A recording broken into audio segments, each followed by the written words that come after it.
To MR சமையல். இன்றைக்கு நண்டு கறி, அதுக்குள்ள சோளகம், இதில் இறால், தேவையான சாமான்கள் இங்கே பாருங்க. ரைட், வளமுகவில் இறைச்சி கறி ஆக்குற மாதிரி ஆக்கினேன். சரி, நான் என்ன கொதிக்குது, நான் இறைச்சி கறிக்கு தாளிக்கிற மாதிரி தாளிப்பு செஞ்சாச்சு. இறால் போகிறங்க, இறால் கொஞ்சம் வேகுது பார்த்தேல. இறால் வேகக்குள்ள இந்த நண்டு, சோளகம்,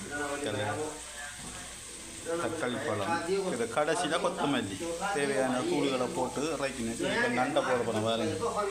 வேகிற டைம்லேயே நண்டை போடுவோம். நண்டை போட்டால் அப்படியே அவியணும், அப்படி அவிஞ்சி வைக்க வரணும் கொஞ்சம் நேரம்.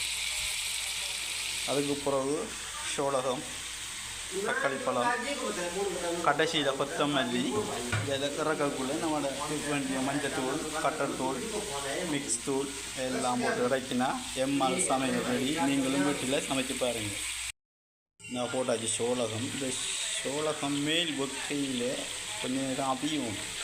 அப்போ இதில் டேஸ்ட் எல்லாமே தக்காளி பழம் போட்டாச்சு, நண்டு போட்டாச்சு, எல்லாம் போட்டாச்சு. மேல் வெக்கையில் சோளகம் அவியும். இந்த மேல் வகையில் சோளகம் சாடையை வெந்து அவிஞ்சு வரக்குள்ள கணக்காக தண்ணியை வைக்கணும். சரி, நண்டு கறி முடிஞ்சு விட்டது பாருங்கள். இந்த சோளகம் நல்லா அவிஞ்சிருக்கு. இந்த சோளகத்துக்காகத்தான் இந்த நண்டு கறி ஆக்கினேன்.